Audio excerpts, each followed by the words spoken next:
Thank you and welcome to the show this morning. The topic this morning is spellbound and early childhood education. And we're fortunate to have with us the author of Spellbound, Miss MWilliams, who is an author in Nashville, Tennessee, who will not only talk about Spellbound, but she will give us some information relative to early childhood education, having been involved in early childhood education for many years in her own career. And of course, Ms. Williams, let me welcome you to the show this morning. Thank you. And to tell you how delighted, Ms. Williams, we are to have you with us this morning.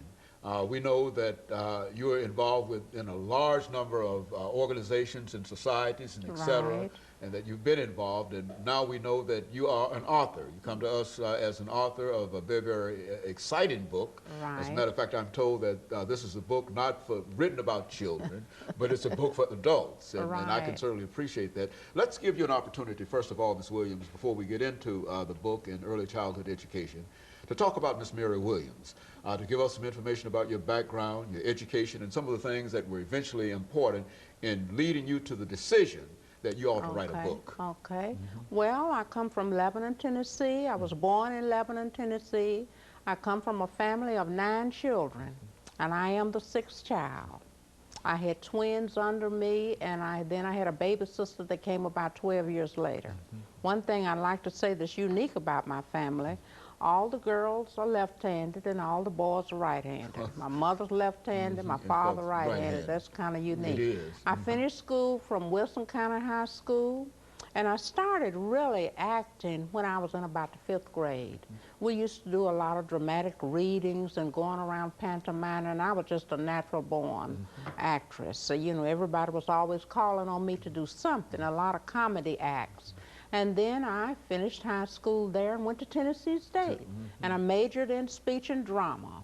And of course, a major in speech and drama, you know, you participated in a lot of plays and many other activities related to drama.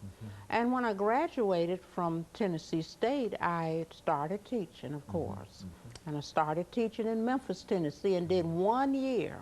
But because we had to go early in the summer, and that they had to stay out of school for a little while to do something. Split session. Was that split session? I think so. Yeah, split session. We had to do the split session. So I taught seniors in high school there 1 year, English and French and so forth.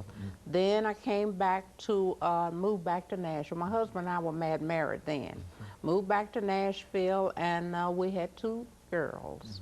And we have 2 girls now.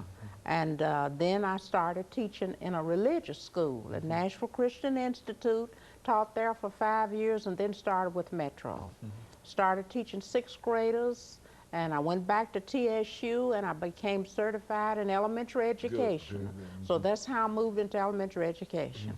So the whole time that I have been teaching, I've always been a storyteller. So I've always been able to motivate my children to learn through storytelling. Even though it was told in all the courses that this was useful, I was using it anyway. This was a part of me. So I have been able to, after working with 6th graders, and I came to Aiken and teaching 2nd graders, and I was a reading specialist for a while and worked with the children in the inner city.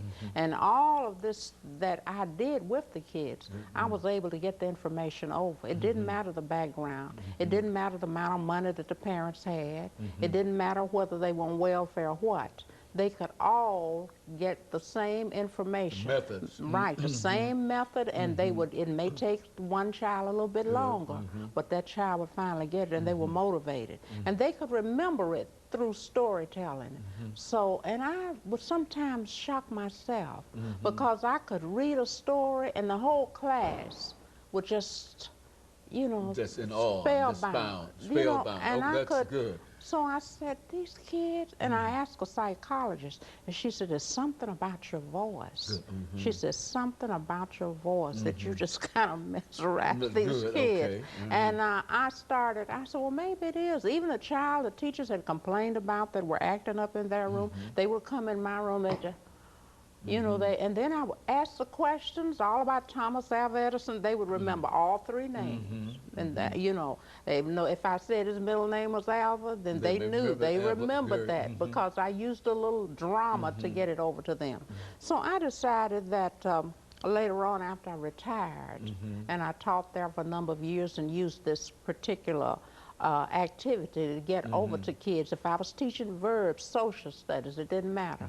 I would use the same thing. That's a method that you used. Yeah, it was a method that I used. And then I started writing years ago, but I decided to use this method to write a book and figured that if I started out with the high interest level and low level reading in order to reach all the kids.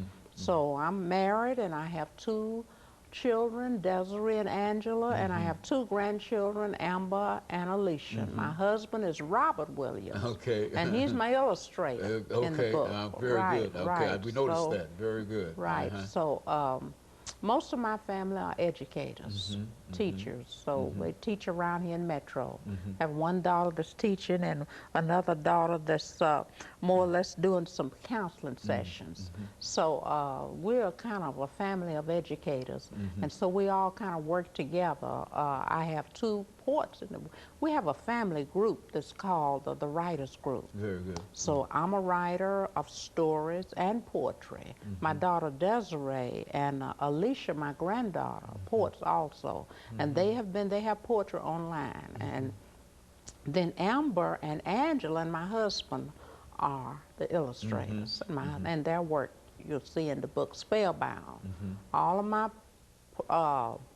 drawings are more or less were done by my husband. Very good. You know, one thing I think, Ms. Williams, during this last 3 minutes that we have here of this particular segment, one thing that we find today that there's some controversy in reference to early childhood education. And I think that with your teaching experiences and whatnot, you ought to be able to at least shed some light in reference to this, because many folks do not believe the value of exposing 3- and 4-year-old children to the educational process. But I think that it has been demonstrated that well, let's talk about some of the information that you have in reference. Right. Well, there's nothing I could say that would more or less deviate anyone's attention from starting children early. Very good. Because number one, I have experienced children. I've had the experiences of working with children that did not have early childhood education.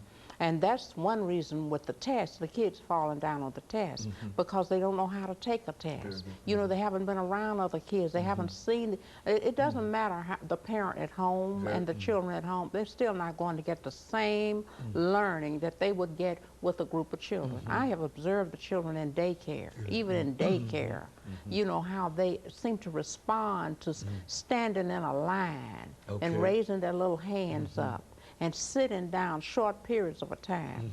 Okay, now when you start taking that away, then you're going to take away not only from the inner city kids, but you're really going to take away from all the children, because the parents who are able to have a nanny in the home, I mean, just that child and that nanny, that child is not going to get the experiences that that child would receive with other children, with that group. You see, learning is you have a cognitive affect and the affective domain that you're trying to reach when you teach. So the affective domain is getting along with other children, playing together, sharing how you feel about yourself. You know, if you don't have anyone there at home and no one to deal with it, then you think that you're supposed to have it all the time. But when you're around other children, it's a different type of thing. So when you move into the classroom, I am 100% for teaching children in kindergarten. You see, I have always been against, you always have some kids in there that are ready to read.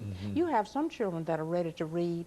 When you see a child take a paper like this and point, and they're trying to read, or take an encyclopedia, that child's ready to read. So there's nothing wrong with teaching a consonant, a short vowel, put the two together, put the consonant at the end, and you have a word. Okay, and let us, Ms. Williams, take this first commercial break, after which we'll come back and give you an opportunity to continue that. Okay, We'll be back with our audience following this very, very short. The topic is spell.